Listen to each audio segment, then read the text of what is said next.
사무엘상 강의 57번째 시간으로 영적 실족의 결과라는 제목으로 말씀을 보겠습니다. 인생 가운데 고통스러운 일들을 반복해서 경험하게 되는 경우들이 있습니다. 이렇게 나쁜 일들을 반복해서 경험하면 우리 안에서 두려움이 커지게 되어 있죠. 이 일이 또 일어났을 때 어떤 일이 일어날까? 이것 때문에 더 악화되는 것은 아닐까? 결국 이 결과로 나는 얼마나 더 고통스러울까? 과거의 상황에 대한 그런 경험이 우리 미래를 부정적으로 예측하게 만듭니다. 다윗 또한 유다 광야에서 사울의 반복되는 추격 끝에 결국 그도 많이 지친 상태였습니다. 특별히 자신과 같은 지파 출신인 10사람들이 이 다윗이 어디에 있는지를 아주 구체적으로 고발하면서 사울이 이 다윗을 코앞에까지 쫓아온 상황을 2번이나 경험합니다. 물론 그 상황 가운데 이 다윗은 자기 힘으로 사울을 죽이고 그 고통을 벗어날 수 있는 기회를 벗어나는 그런 놀라운 믿음을 발휘했지요. 하지만 그런 사울을 하나님의 주권으로 인정하는 일에는 그가 시험에서 통과했지만 아마 다윗 안에 이런 반복되는 핍박으로 말미암아 깊은 두려움이 생겼던 것 같습니다. 결국 우리가 지난 시간에 보았듯이 이렇게 다윗이 사울이 2번째로 그 코앞에까지 쫓아오자 그는 시험에 들었고 그가 영적으로 실족한 그런 증거들을 보였습니다. 결국 이렇게 실족하여 그가 이 사무엘상에서 다윗이 했던 최악의 선택을 하게 됩니다. 영적으로 실족한 그런 모습이 이제 나타나게 된 것이죠. 그렇다면 영적 실족의 결과는 무엇인가요? 첫 번째로 자기 소견에 오른 대로 행동합니다. 1절 상반절 말씀입니다. 다윗이 그 마음에 생각하기를 내가 후일에는 사울의 손에 붙잡히리니 블레셋 사람들이 땅으로 피하여 들어가는 것이 좋으리로다. 여기서 그 마음에 생각하기를이라고 하는 히브리어를 직역하면 다윗은 자신의 마음에게 이야기를 했습니다라고 번역할 수 있습니다. 우리도 가끔씩 하는 거죠. 우리 자신을 대화의 상대로 삼아 자신이 생각하고 자신이 결정하는 과정이 바로 이렇게 나온 것입니다. 그런데 다윗이 이렇게 판단하게 된 근거가 무엇인가요? 자신의 반복되는 경험이었죠. 이렇게 사울이 나를 계속 쫓아다니는 상황을 그냥 방치해 두다가는 결국엔 사울이 나를 잡고 결국 내가 죽게 되겠구나. 자신의 경험으로 말미암는 가장 부정적 그런 결과를 예측한 것입니다. 그래서 내가 볼 때 가장 선한 결정이 무엇인가 하면 이 사울이 나를 붙잡지 못하도록 블레셋 땅으로 도망하는 것이 가장 좋겠다라고 결정한 것이죠. 그런데 이런 다윗의 결정 가운데 무엇이 이런 판단을 하게 만들었나요? 1절 하반절입니다. 사울이 이스라엘 온 영토 내에서 다시 나를 찾다가 단념하리니 내가 그의 손에서 벗어나리라 하고. 이런 다윗의 생각은 아주 합리적으로 보입니다. 분명히 반복되는 어떤 상황을 통해 이런 결론에 이르는 것 아주 이성적이고 또 아주 올바른 것처럼 보이죠. 그런데 눈에 보이는 이런 상황보다 하나님이 그것과 관계없는 하나님의 약속과 하나님의 뜻이 무엇인가 이 다윗에게 아주 선명하게 상황과 말씀을 통해 가르쳐 주셨습니다. 과거에 다윗은 두려워서 블레셋으로 도망한 적이 있었죠. 그때 가드왕 아기스에게로 도망을 했었는데 사람들이 이 다윗을 보고 그때 이 다윗은 바로 우리의 영웅이었던 골리앗을 죽이고 이 유다 땅에서 사람들이 사울은 천천히요 다윗은 만만이라 노래 부르던 그 다윗이 아닙니까? 라고 이야기를 하자 이 다윗은 아주 큰 두려움에 사로잡힙니다. 그때 이야기가 사무엘상 21장 12절과 13절에 나옵니다. 다윗이 이 말을 그의 마음에 두고 가드왕 아기스를 심히 두려워하여 그들 앞에서 그의 행동을 변하여 미친 채 하고 대문짝에 그적거리며 침을 수염에 흘리매. 여러분, 한 나라의 영웅인데 얼마나 수치스럽고 비참한 상황으로 이렇게 타락했나요? 아니, 살아남기 위해, 생명을 구걸하기 위해 미친 사람 행동을 하며 이런 부끄러움을 무릅쓰다니요. 그런데 결국 이런 상황을 통해 그는 그 위기를 벗어났습니다. 그래서 다시 유다 광야로 도망쳐 나왔던 것이죠. 그런데 그 다음에 또 상황이 변합니다. 이때는 혼자였습니다. 홀로 그래서 블레셋으로 도망가면 거기서 생명을 부지할 수 있을 것 같았는데 그 다음에 자기 가족과 친척과 사람들이 자신에게 모여들기 시작하면서 또 다른 두려움에 사로잡힙니다. 그래서 그가 선택했던 것이 바로 자기 어머니 쪽으로 먼 친척인 이 모압 땅으로 도망을 한 것이죠. 모압에는 미스베라고 하는 아주 견고한 성이 있었고요.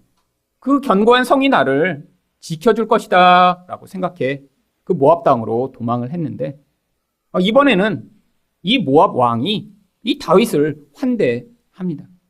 그랬더니 하나님이 상황을 통해 이 다윗이 하나님의 뜻을 알지 못하게 되니까 선지자 갓을 보내셔서 직접 하나님의 뜻이 무엇인가를 말씀해 주셨습니다. 사무엘상 22장 5절입니다. 선지자 갓이 다윗에게 이르되 너는 이 요새에 있지 말고 떠나 유다 땅으로 들어가라. 다윗이 떠나 헤레스풀에 이르니라. 여러분, 이처럼 하나님이 우리 삶 가운데도 상황과 하나님 말씀을 통해 우리에게 말씀해 주시는 그런 뜻들이 있습니다. 물론 영적으로 성숙해 가면 하나님의 뜻이 무엇인가 훨씬 더 선명해지고 또 이전에는 하나님의 뜻과 관계없이 내 마음대로 살던 영역에 있어서도 이제 조금 더 하나님의 뜻대로 반응하고 선택하고자 하는 그런 의지와 그러한 결정들이 나타나게 되어 있죠. 지금 다윗의 인생 가운데 하나님이 다른 어떤 것보다 가장 선명한 뜻으로 말씀하고 계신 것이 무엇인가요? 네가 유다 땅에서 고통하는 것, 거기서 이 사울이 너를 쫓아다니며 죽이려고 하는 그 상황을 견뎌내는 것이 그게 나의 뜻이다라고 지금 이 다윗에게 아주 선명하게 말씀하고 계신 것입니다. 그뿐 아닙니다. 하나님은 이 다윗에게 아비가일을 통해서 하나님이 어떻게 다윗을 보호하시고 인도하고 계신지를 또한 말씀해 주셨습니다. 사무엘상 25장 29절에 보시면 사람이 일어나서 내 주를 쫓아 내 주의 생명을 찾을지라도 내 주의 생명은 내 주의 하나님 여호와와 함께 생명싸개 속에 쌓였을 것이요 내 주의 원수들의 생명은 물매로 던지듯 여호와께서 그것을 던지시리이다. 여러분, 이 다윗이 이렇게 지금 불안하고 힘든 이유가 무엇인가요? 두려움 때문입니다. 그런데 하나님이 이 다윗이 그런 유다 광야 가운데 사울의 쫓김을 당할지라도 그가 하나님의 보호하신 가운데 있으며 그렇기 때문에 안전하다라고 말씀해주고 계신 것이죠. 또한 이 원수는 하나님이 물매로 던져버리시듯 던져버리실 것이로 결국 이 사울을 두려워하지 말라라고 지금 이런 말씀으로 확신을 주신 것입니다. 다윗은 정말 이 말씀을 듣고 회복됐어요. 마음의 불안으로 말미암는 분노가 가득하던 다윗이 이 지혜로운 말씀을 듣고 눈에 보이지 않던 하나님의 약속을 신뢰하게 되었습니다. 그래서 그 다음에 사울이 그를 쫓아왔을 때는 이전과는 다른 아주 담대한 반응으로 사울이 있는 곳까지 자기가 직접 가서 그의 창과 물병을 가져오는 이런 담대함을 보였죠. 그런데 이런 하나님의 말씀으로 선명하게 하나님의 뜻을 말씀하고 계신데 그 다음에 또 두려움이 찾아온 것입니다. 여러분, 우리 인생 가운데도 이 다윗과 같은 경우가 얼마나 많은가요? 한번 믿음을 발휘해보고 한번 약속을 받고 하나님을 믿겠다라고 결심도 해보고 또한 그 믿음대로 놀라운 은혜도 경험했는데 그 다음에 똑같은 상황 가운데 두렵거나 자기 욕심 때문에 이렇게 하나님의 뜻이 선명함에도 불구하고 내 생각대로 내 눈에 좋아 보이는 대로 결정하고 선택해 나가는 경우들이 얼마나 많이 있나요? 문제는 이 다윗이 지금 시험에 들었다라고 하는 것입니다. 시험에 들어도 당장 일어나면 되는데 그 시험에 든 상황을 인지하지 못하다 결국 영적으로 실족하는 자리에까지 이르게 된 것이죠. 영적으로 실족하면 모든 사람은 내 눈에 좋아 보이는 대로 내가 판단하는 대로 결정하게 되어 있습니다. 이게 인간의 본성이에요. 어떤 본성인가요? 선악과를 따먹어서 선과 악을 내가 판단하는 그 판단자의 자리에 서는 것이죠. 이것을 성경에선 하나님처럼 되려고 한다라고 이야기를 하고 있는 것입니다. 선이 무엇인가요? 내 눈에 좋아 보이는 것입니다. 하지만 내가 좋다라고 하는 것은 항상 한계를 가지고 있습니다. 어떤 한계를 가지고 있죠? 우리 마음 가운데 인간은 모든 이런 욕망과 두려움으로 영향을 받고 있기 때문에 내가 아무리 좋아 보인다라고 판단을 해도 그것은 주관적으로 좋아 보이는 것이죠. 내가 두려움이 많으면 그 두려움에 따라 이전에는 별로 좋아 보이지 않던 것들이 좋아 보이게 되고요. 내가 욕심이 있으면 그 욕심 때문에 어떤 것을 선택하게 되는 그런 영향력이 우리 마음으로부터 나오게 되는 것입니다. 그뿐 아닙니다. 상황적으로 어떠한 압박을 당하고 또 고통을 당하게 되면 그게 우리 결정에 늘 영향을 미치게 되어 있죠. 하지만 인간이 가진 가장 큰 한계는 무엇인가요? 당장 한치 앞에 벌어질 일을 알 수 없다라고 하는 것입니다. 지금은 가장 좋아 보이는 선택이에요. 그런데 그것이 당장 내일, 아니 1년 후에 어떤 결과를 가져올지 알지 못하게 되는 경우가 얼마나 많은가요? 여러분, 이게 바로 인간이 가진 한계입니다. 그래서 하나님을 믿어야 되는 거예요. 우리가 가장 좋은 선택, 우리 인생 가운데 최고라고 선택하고 아무리 고심하고 결정을 해도 이런 많은 한계의 영향을 받으면 우리는 결국 최악의 선택을 하게 되는 것이 우리들입니다. 근데 우리 인생 가운데 그래서 얼마나 많은 잘못된 선택들을 하나요? 그때 그렇게 하지 말았을 걸. 여러분, 이런 생각 자주 하시지 않나요? 여러분, 나이가 들수록 그런 생각이 더 많아지게 되어 있습니다. 여러분, 그런데 그렇게 후회하는 그런 결정들을 돌아보시면 그냥 임의적으로 결정하셨나요? 그때 그냥 동전 던져서 앞에 나오면 내가 이렇게 하고 뒤에 나오면 이렇게 하자, 이렇게 결정하신 그런 것들을 지금 후회하시나요? 아니에요. 되게 많이 고민하셨어요. 아주 많이 정말 생각도 하셨고 심지어는 기도도 하고 금식까지 했습니다. 근데도 그렇게 선택했던 것들 때문에 늘 우리는 후회하고 늘 고민하게 되죠. 그게 바로 인간의 한계라는 거예요. 그래서 하나님은 하나님을 믿기를 원하십니다. 지금 당장 눈에 보일 때는 좋아 보이지 않더라도 하나님이 좋다라고 하는 것 우리에게 말씀해 주시면 그들을 우리가 따라가기를 원하고 계신 것이죠. 하지만 이런 선악과를 따먹은 모든 인간은 자기 눈에 보기에 좋아 보이는 것들을 선택하게 되어 있습니다. 이것을 성경에서는 자기 소견에 옳은 대로 행한다라고 이야기를 하죠. 여러분, 성경에 자기 소견에 옳은 대로 행했던 사람들이 자주 등장하는 성경이 있습니다. 어느 성경인가요? 사사기입니다. 사사기에 반복해서 나오는 구절이 그래서 사사기 17장 6절입니다. 그때에는 이스라엘에 왕이 없었으므로 사람마다 자기 소견에 옳은 대로 행하였더라. 사람들이 인생 가운데 어떤 권위 있는 그런 가르침과 말씀이 없었으니까 사람들은 하나님을 왕으로 섬기지도 않고, 아니 눈에 보이는 그런 나에게 권위를 발휘할 그런 사람도 없어서 다 지 생각대로 살았다는 거예요.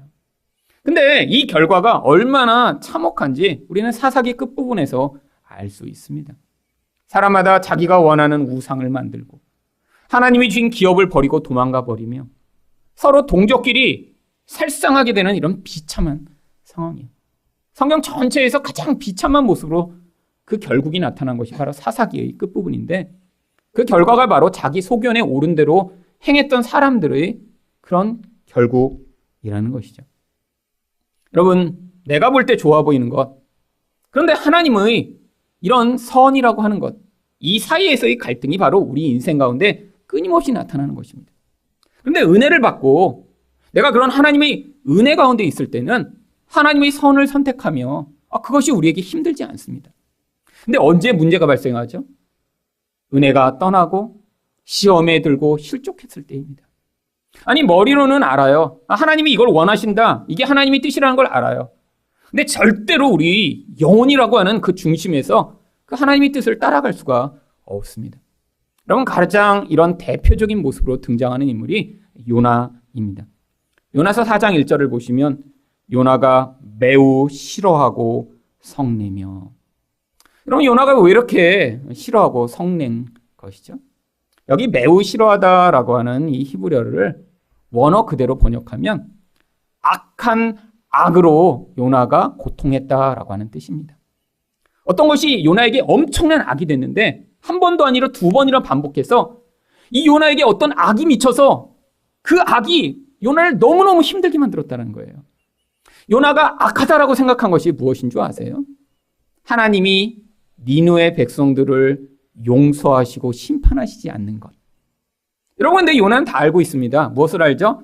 우리 하나님은 은혜롭고 자비롭고 노하기를 더디하시는 그런 사랑이 많으신 하나님이라는 사실을 요나는 다 알고 있어요. 그래서 자신을 용서하신 것은 너무 감사해서 요나서 2장에 보면 한 장에 걸쳐 하나님을 찬양하고 경배합니다. 하나님, 이렇게 자비로우신 분이 나를 용서해 주시다니요. 감사합니다. 내가 하나님께 소원을 갚겠습니다. 할렐루야. 막 찬양한 다음에, 근데 하나님이 니느웨를 용서해 주실 것 같으니까 지금 그게 너무너무 악한 거예요. 근데 1장에서 한번 경험했습니다. 하나님에 대해서 이렇게 거부하며 도망쳤다가 무슨 일이 벌어졌나요? 바다에 던져져서 물고기 뱃속에 들어갔다 나왔잖아요. 그러니까 이젠 도망치지도 못하죠. 우리 하나님이 얼마나 센지 다 알게 됐죠. 그러니까 요나가 그때 반응한 것이 요나서 4장 3절입니다. 여호와여, 원하건대 이제 내 생명을 거두어 가소서. 사는 것보다 죽는 것이 내게 나음이니이다. 여러분, 언제 이런 반응이 나오죠? 언제 죽고 싶다고 하세요? 내 마음대로 안 될 때 그렇습니다. 여러분, 인생을 살며 내 마음대로 안 될 때 얼마나 많으신가요? 옆에 있는 사람이 다 내 마음대로 되시나요? 내 상황과 환경이 다 내 마음대로 되시나요? 여러분, 그런 분은 아무도 없으리라고 믿습니다. 여러분, 지금 내 마음대로 모든 게 다 되고 있다면 어떤 일이 벌어지고 있는 거예요? 세상에서 내가 하나님으로 살고 있는 거예요. 여러분, 제가 볼 때 대통령도 그렇게 되지 못하는 것 같아요. 여러분, 역대 대통령들 보면 너무 내 마음대로 안 된다고 막 중간에 화내고 막 대통령 그만하겠다고 하고 이런 걸 보면 대통령이 돼도 내 마음대로 안 되는 것 같아요. 얼마나 고민이 많겠어요. 자기 생각이 있는데 사람들이 데모하고 거부하고 반역하고 막 지지율이 떨어지고 그러면 그때마다 자기 생각대로 못하는 거죠. 여러분, 대통령도 안 되는데 아니 일개 소시민인 우리가 우리 마음대로 세상을 살 수 있겠어요? 그러니까 우리 마음에 늘 어떤 생각이 자주 떠오르죠? 이놈의 세상 그만 살았으면 좋겠다. 하나님, 나를 그냥 차라리 데려가세요. 여러분, 이런 생각도 자주 하는 것입니다. 왜? 내 마음대로 안 돼서 그래요. 여러분, 그런데 하나님이 우리 인생 가운데 왜 내 마음대로 안 되는 그런 관계와 상황 가운데 살게 하시나요? 내 인생에서 내가 좋다라고 생각하는 나의 선의 기준이 늘 있습니다. 여러분 다 있으세요. 근데 그게 충족되지 않아서 자주 분노하는 거예요. 여러분, 주변 사람 때문에 화나신다. 결국 옆에 사람이 어떻게 되기를 바라는 여러분의 틀이 있어요. 그런데 그게 충족되지 않으면 화나는 거죠. 여러분, 인생을 바라보실 때도 어려서부터 기대하던 여러분의 인생의 어떤 모습이 있습니다. 근데 그게 충족되지 않으면 그게 좌절과 분노로 솟구쳐 나오는 것입니다. 물론 하나님이 선명하게 너는 이렇게 해라, 요나처럼 말씀하시는 영역이 아니더라도 우리 인생 가운데 내가 추구하는 나의 선이 어그러질 때마다 우리 안에서는 이런 분노와 좌절과 우울감이 끊임없이 솟구쳐 나오게 되죠. 여러분, 이게 바로 우리 인간이 얼마나 무서운 선악과를 따먹은 죄인인가를 보여주는 증거입니다. 내 인생 내 맘대로 하고 싶은 거죠. 여러분, 근데 이렇게 화가 나서 하나님을 향해 차라리 죽겠다고 했던 요나가 또 요나서에서 한 번 유일하게 너무너무 기뻐서 성경이 매우 기뻐하였다라고 요나를 묘사하던 상황이 있습니다. 요나서 4장 6절입니다. 하나님 여호와께서 박넝쿨을 예비하사 요나를 가리게 하셨으니 요나가 박넝쿨로 말미암아 크게 기뻐하였더니. 여러분이 이 크게 기뻐하다는 히브리어의 아주 전형적 표현입니다. 히브리어에서 무엇인가 강조하려면 똑같은 단어를 2번 반복합니다. 그래서 여기 크게 기뻐하다도 히브리어를 읽으면 기뻐하고 기뻐하였다 이렇게 되어 있어요. 요나가 왜 기뻐했나요? 그 중동의 뜨거운 햇볕이 내려지는 곳에서 이 니느웨가 멸망하나 안 멸망하나 보려고 언덕 위에 올라가서 앉아있는데 너무 뜨거워서 힘들었는데 그때 하나님이 박넝쿨을 자라게 하신 거예요. 그늘이 생겼습니다. 그랬더니 할렐루야! 너무너무 기뻐서 막 그 흥분에 사로잡힌 거죠. 여러분, 하나님이 우리 인생 가운데 이렇게 우리를 가끔씩 기쁘게 하시는 것들을 허락해 주시는 경우가 있습니다. 내가 노력해서 만든 건가요? 아니에요. 여러분, 인생 가운데 주어진 사실 모든 좋은 것들은 사실 하나님이 은혜로 주신 것인데, 물론 하나님이 이렇게 소포 박스에다 이름 적어서 발신자 하나님, 수신자 김일승 이렇게 주신 경우는 없습니다. 그냥 받았어요. 태어나 보니까 남보다 건강하고, 태어나 보니까 남보다 똑똑하고, 태어나 보니까 좋은 환경을 가졌고 태어나 보니까 인생 가운데 남들은 어떻게 저 사람은 운이 좋아라고 하는 그런 운을 통해서 어떤 과정들을 걸어가게 되는 이 모습. 이게 바로 하나님이 우리에게 주신 박넝쿨과 같은 것이죠. 여러분, 그런데 하나님이 왜 이런 것들을 주시나요? 여러분, 요나가 지금 너무 힘들어하니까 요나를 보고 정말 너무 불쌍하네. 저 박넝쿨 보내서 이 요나 좀 힘들지 않게 내가 도와줘야지. 여러분, 이렇게 하시려고 하나님이 이런 선한 은혜를 베푼 줄 아세요? 아닙니다. 사실 이 박넝쿨을 보내신 진짜 이유는 이 박넝쿨을 그 다음 사라지게 하시려고 그래요. 그래서 그 다음 날 하나님이 어떻게 하세요? 벌레를 보내 하루 만에 그 박넝쿨을 다 갉아먹게 하십니다. 그랬더니 요나가 어떻게 반응하나요? 요나서 4장 9절입니다. 하나님이 요나에게 이르시되 내가 이 박넝쿨로 말미암아 성내는 것이 어찌 옳으냐 하시니 그가 대답하되 내가 성내어 죽기까지 할지라도 옳으니이다. 여러분, 너무너무 화났는데 그렇게 화를 내면서 뭐라 그래요? 옳습니다, 내가. 이 옳다라고 하는 게 바로 선악과에서 선이라고 하는 똑같은 단어예요. 지금 요나에게 선은 무엇이죠? 내가 너무너무 화나 죽기까지 화났지만 그래도 옳다는 거예요. 어떤 것이요? 내가 주장하는 나의 선이 옳다라는 거죠. 여러분, 하나님이 박넝쿨을 주신 목적이 아주 선명하게 드러나요. 무엇을 위해서요? 요나의 내면에서 얼마나 무서운 자기 스스로 선을 주장하는 그 악이 존재하고 있는 것을 드러내시고자 바로 이런 박넝쿨을 주신 것이죠.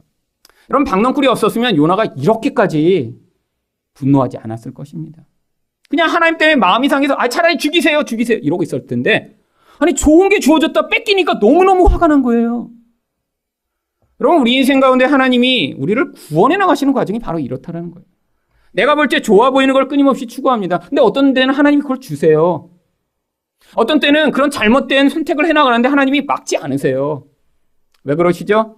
그 과정을 통해 우리 하나님은 어떠신 분이신가를 우리에게 가르쳐 주시고 우리는 그런 하나님에 비해 얼마나 좁은 마음과 편협한 시각과 잘못된 선택들을 해나가는 존재인가를 가르쳐 주시고자 하시는 것이죠. 여러분, 이렇게 분내던 요나에게 하나님이 그를 또 야단치시거나 그를 힘들게 하시지 않고 요나서 4장 10절과 11절에서 이렇게 말씀하십니다. 여호와께서 이르시되 내가 수고도 아니하였고 재배도 아니하였고 하룻밤에 났다가 하룻밤에 말라버린 이 박넝쿨을 아꼈거든.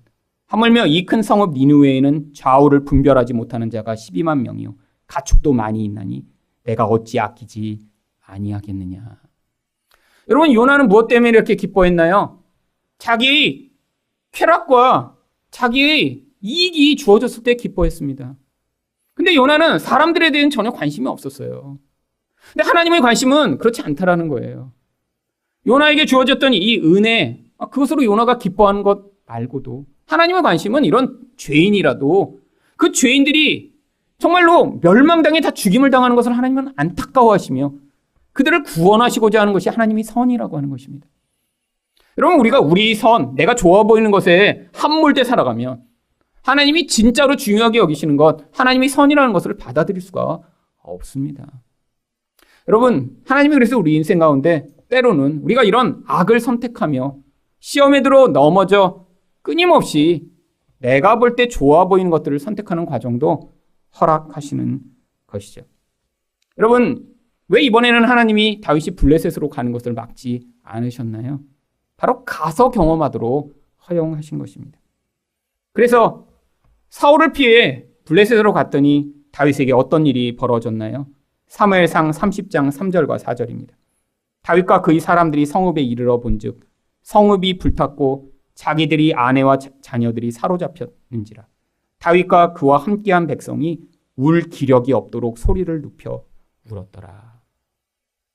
여러분, 다윗이 볼 때 내 생각에는 사울을 피해 블레셋으로 들어가는 것이 가장 좋은 선택이다라고 자기 선을 추구했는데 들어가자마자 얼마 지나지 않아 유다 광야에서 도망다닐 때는 그 많은 사람들이 한 번도 피해를 본 적이 없었는데 바로 이 블레셋에 들어가 모든 가족과 자녀들이 다 붙잡혀 결국 울 기력이 없도록 울게 되는 그런 처참한 상황에 처합니다. 여러분, 근데 더 비참한 것은 무엇인 줄 아세요? 바로 다음 절입니다. 사무엘상 30장 6절 상반절을 보시면 백성들이 자녀들 때문에 마음이 슬퍼서 다윗을 돌로 치자 하니 다윗이 크게 다급하였으나. 여러분, 사울을 피해 도망갔는데 자기를 리더로 여기던 사람들이 자기를 죽이겠다고 하는 그런 상황이 벌어집니다. 더 비참한 상황이죠. 사울한테 죽임을 당했으면 차라리 그래, 왕한테 죽임을 당했다 하는데 사실 자기를 쫓아다니던 사람들이 이렇게 돌에 맞아 죽는다고 생각해 보세요. 여러분, 그래서 다윗이 다급한 상황에 처합니다. 마음이 지금 어떻게 하지 못하는 그런 궁급한 상황에 처한 것이죠. 그런데 하나님이 거기에서 다윗을 구원하십니다. 어떻게 구원하시냐면 사무엘상 30장 7절 하반절입니다. 그의 하나님 여호와를 힘입고 용기를 얻었더라. 여러분, 이게 바로 성도의 인생이라는 거예요. 하나님이 우리에게 계속해서 말씀하십니다. 무엇이 선인지. 근데 어떤 사람들은 시험에 들고 영적으로 실족하여 내 육신의 판단과 내 눈에 좋아 보이는 선택을 하게 되어 있어요. 근데 그 선택의 과정 가운데 하나님이 때로는 막지 않으실 때가 있습니다. 왜죠? 그 과정을 통해서도 하나님은 거기에서 결국 인간이 가장 좋다라고 하는 선택마저도 그것이 우리에게 궁극적 선이 아니며 하나님을 의존하고 하나님을 붙들어야 우리는 살 수 있는 존재임을 가르쳐 주시고자 하시는 것입니다. 이게 바로 큰 은혜죠. 여러분, 우리가 우리 인생 가운데 늘 좋은 선택만 하고 살아가나요? 늘 우리의 선택이 늘 아름다운 결과만 만드나요? 아닙니다.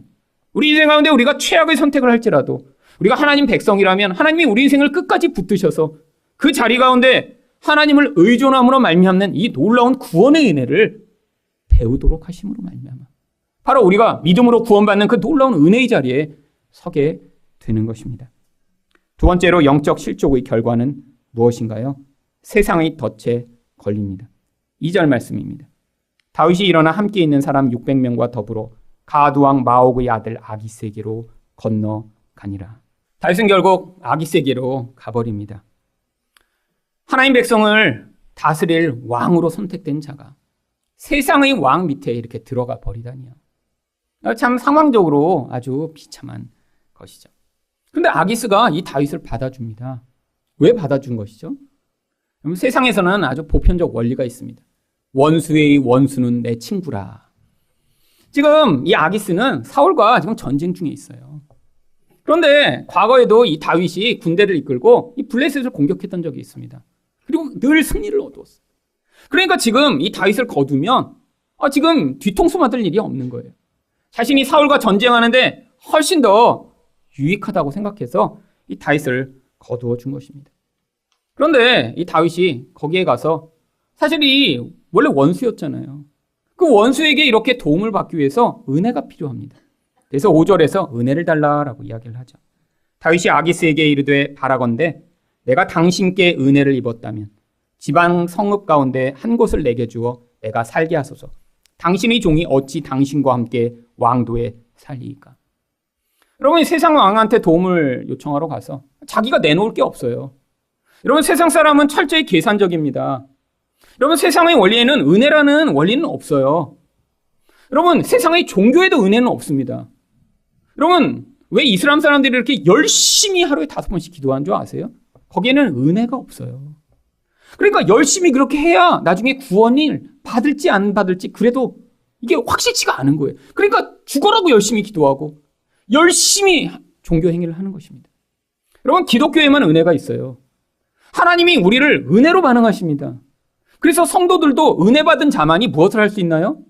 그 은혜로 다른 사람에게 반응할 수 있는 것입니다. 은혜는 바로 하나님 나라의 원리니까요. 여러분, 내 세상 왕에게 지금 은혜를 구합니다. 아니, 지방에 있는 작은 성이라도 줘서 거기서 살게 해달라고 내가 내놓을 건 없으니까 그렇게 달라라고 요청하죠. 근데 왕이 줘요. 지금 은혜를 베푼 것인가요? 아니에요. 여러분, 세상 사람은 절대 은혜를 주지 않습니다. 이것을 준 이유는 나중에 얻어낼 무슨 대가가 있기 때문이죠. 여러분, 아기스가 기대했던 것이 무엇인 줄 아세요? 바로 사무엘상 28장 1절입니다. 그때 블레셋 사람들이 이스라엘과 싸우려고 군대를 모집한지라. 아기스가 다윗에게 이르되 너는 발키할라. 너와 네 사람들이 나와 함께 나가서 군대에 참가할 것이니라. 여러분, 아기스는 바로 이거를 대가로 요구한 것입니다. 여러분, 아기스의 도움으로 성을 하나 얻었는데 여러분 그것으로 요구한 것은 훨씬 더 아주 심각한 거예요. 어떤 거요? 여러분 동족을 앞장서서 가서 죽여야 되는 자리에서는 이런 아주 비참하고 힘든 상황입니다. 여러분 이것을 거부하면 어떻게 될까요? 지금 또 아기스의 적이 되는 거죠. 그렇다고 그 아기스의 요청을 따라서 그대로 가서 전쟁에 참여하면 어떻게 될까요? 앞으로 이스라엘의 왕이 될 다윗이 자기 동족들을 학살하고 죽여야 되는 그런 아주 힘든 상황에 지금 처하는 것이죠. 여러분 이게 바로 세상에게 도움을 요청한 자들이 경험하게 되는 것입니다. 여러분 하나님만 우리를 진짜 은혜로 도와주실 수 있는 분이세요. 여러분 세상에게 도움을 요청하실 때는 은혜를 기대하시면 안 돼요. 여러분이 적정한 대가를 치르시고 그 대가를 받는 것입니다. 근데 우리가 언제 세상의 도움을 요청하죠? 내가 대가를 주고 나서 그 대가에 합당한 것을 받을 때는 도움을 요청하지 않아요. 이건 거래죠. 그럼 세상에서는 그런 거래 관계 많잖아요. 여러분 근데 우리가 볼 때 하나님이 나를 도와주시지 않는 것 같아요. 미래를 볼 때 되게 두려워요. 불안해요. 그렇게 되면 우리 또한 이런 세상의 힘을 빌어 나의 미래를 주고 싶은 그런 욕구가 우리 안에 싹트고요. 결국 하나님이 아닌 다른 것으로 우리의 미래의 보장을 삼고자 합니다. 근데 그때 이런 결과들이 벌어지는 것이죠. 왜요? 바로 세상은 철저하게 계산의 원리에 따라 움직이기 때문입니다. 마지막으로 영적 실족의 결과는 무엇인가요? 세상 사람처럼 살게 됩니다. 8절 상반절입니다. 다윗과 그의 사람들이 올라가서 그술 사람과 기르스 사람과 아말렉 사람을 침도하였으니. 여러분 지금 다윗과 함께한 무리는 거의 약 2천여 명에 달할 것이라고 추정될 만큼 많은 사람들입니다. 여러분 이 사람들이 먹고 살아야 되잖아요. 그러니까 이들이 했던 일이 바로 다른 사람들을 침략해서 도적질을 한 것입니다. 근데 이들이 도적질을 했던 이 사람들이 어디에 살고 있었는지 8절 하반절은 이렇게 이야기합니다. 그들은 옛적부터 술과 애굽 땅으로 지나가는 지방의 주민이라. 여러분 성경이 왜 이야기를 하고 있는 줄 아세요? 이들은 이 애굽 땅 바로 위에 아주 남쪽 광야의 척박한 땅에 옛날부터 살고 있던 그런 농촌의 농부들과 이런 유목민들이라고요. 이들이 이스라엘과 원래 접촉도 하지 않고 그냥 거기서 옛날부터 그냥 옛날 방식대로 살고 있던 그런 사람들입니다. 아주 시골 사람들이죠. 그냥 평화롭게 거기서 그냥 옛날부터 그 방식대로 살고 있는 그런 사람들인데 다윗이 그들을 공격해 그들이 모든 것들을 빼앗습니다. 그런데 아주 이상한 일을 합니다. 9절 상반절입니다. 다윗이 그 땅을 쳐서 남녀를 살려두지 아니하고 양과 소와 나귀와 낙타와 의복을 빼앗아가지고. 여러분 단순히 도적질을 한 게 아니에요. 가서 모든 사람을 다 죽여버립니다. 아니 이들이 이스라엘을 공격한 적이 없어요. 그냥 남쪽에 살고 있는 그런 유목민의 무리에 불과한데 가서 모든 사람을 다 죽여버립니다. 여러분 왜 이렇게 죽였는지 바로 11절에 그 이유가 나옵니다. 다윗이 그 남녀를 살려서 가드로 데려가지 아니한 것은 그의 생각에 그들이 우리에게 대하여 이르기를 다윗이 행한 일이 이러하니라 하여 블레셋 사람들의 지방에 거주하는 동안에 이같이 행하는 습관이 있었다 할까 두려워함이었더라. 혹시라도 그들을 살려두면 그들이 증인이 돼서 이 다윗 나쁜 놈이에요.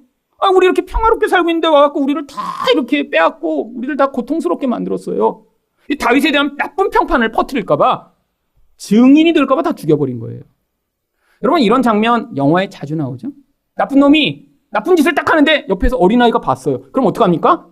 그 나쁜 놈이 그 어린아이를 쫓아다니는데 꼭 거기에 그 아이를 보호하는 보디가 나타나 영화에서는 다 그 악당들을 처치하고 아이를 살려내죠.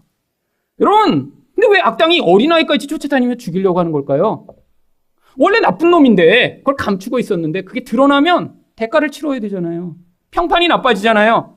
그러니까 증인을 찾아 끝까지 죽이려고 하는 거죠. 여러분 이거 아주 나쁜 짓 아닌가요? 여러분 바로 다윗이 어떤 모습을 지금 드러내기 시작했죠? 세상에서도 가장 악한 악당의 모습을 지금 드러내기 시작합니다. 여러분 그뿐 아닙니다. 이렇게 가서 사람들을 죽여놓고 거짓말을 하기 시작해요. 9절 하반절과 10절입니다. 돌아와 아기스에게 이르매 아기스가 이르되 너희가 오늘은 누구를 침노하였느냐 하니 다윗이 이르되 유다 네겝과 여라무엘 사람의 네겝과 겐 사람의 네겝이니이다 하였더라. 여기 네겝이라고 하는 것은 유다 남부의 광야 지역을 이야기합니다. 다 어떤 지역이에요? 유다 사람들이 살고 있는 곳이에요. 지금 이 다윗이 자기가 가서 사람들을 죽이고 물건을 빼앗았다라고 하는 이 지역 사람들은 다 유다 사람들입니다. 지금 거짓말하고 있어요. 뭐라고요? 내 동족을 가서 죽이고 물건을 다 빼앗아 왔다고요. 아니 왜 이렇게 거짓말한 거죠? 이 세상의 왕의 눈에 들려고요. 그 세상 왕이 편인 것처럼 자기 지금 행세하려고요. 지금 하나님의 백성인데 거짓말을 하면서까지 세상 왕에게 잘 보여서 거기서 생명을 부지하려고요. 여러분 이랬더니 아기스가 어떻게 생각하나요? 12절입니다. 아기스가 다윗을 믿고 말하기를 다윗이 자기 백성 이스라엘에게 심히 미움을 받게 되었으니 그는 영원히 내 부하가 되리라 생각하니라. 여러분 다윗은 하나님의 백성들을 다스릴 왕으로 선택받았는데 지금 영적으로 실족해 세상 왕에게 도움을 요청하러 갔다가 지금 이 세상 왕의 편이 됐고 그뿐 아니라 이 세상에서도 가장 악한 자처럼 살게 되는 이런 비참한 결국이 나타나는 것입니다. 여러분 우리 인생 가운데 이런 다윗과 같은 유혹을 받을 때 얼마나 많이 있나요? 다윗처럼 눈에 보이는 상황 가운데 내가 선택하는 것이 정말로 어떤 좋은 결과를 남길지 몰라서 지금 상황 가운데 두려워서 그런 하나님의 뜻이 아닌 내 눈에 좋아 보이는 선택을 하며 추구할 때 얼마나 많이 있나요? 하나님의 은혜의 원리가 아니라 바로 세상의 원리에 따라 살아가다 세상의 덫에 걸려 거기서 고통하게 되는 경우 얼마나 많이 있나요? 또한 세상 사람처럼 반응하며 이렇게 거짓말을 일삼고 세상에서 나 자신의 지위를 높이고 나의 안전을 보장받으려고 다른 사람을 깔아뭉개며 죽이려고 하다가 결국 그 고통스러운 세상 사람의 모습처럼 살아가게 되는 경우 얼마나 많이 있나요? 여러분 이런 선택들을 해나갈 때마다 여러분 깨달으셔야 합니다. 내가 지금 영적으로 실족했구나. 내가 지금 하나님을 보지 못하고 믿음에서 떠나 지금 세상 사람들이 살아가는 모습대로 살아가고 있구나. 여러분 그때 바로 하나님께 기도하셔야 합니다. 하나님, 나의 이 실족한 상황에 내가 다시 눈을 들어 여호와를 바라봅니다. 예수 그리스도로 말미암아 나의 행위에 관계없이 나를 구원해 주시는 그 은혜의 하나님이시여. 오늘도 은혜로 하나님께서 저를 반응하셔서 그 은혜가 저를 충만하게 붙들며 은혜로 인도받는 인생이 무엇인가를 가르쳐달라고 기도하실 때 은혜와 긍휼이 많으신 하나님께서 여러분 인생 가운데 바로 그 은혜의 손길로 오늘도 붙들어 주셔서 실족할 때마다 그 자리에서 다시 일으켜 세우셔서 하나님의 은혜가 우리의 모든 행위와 잘못된 그 선택보다 크고 놀라운 것인가를 여러분에게 가르쳐 주실 것입니다. 늘 은혜 안에 그 실족한 자리에서 일어나시는 여러분 되시기를 축원드립니다.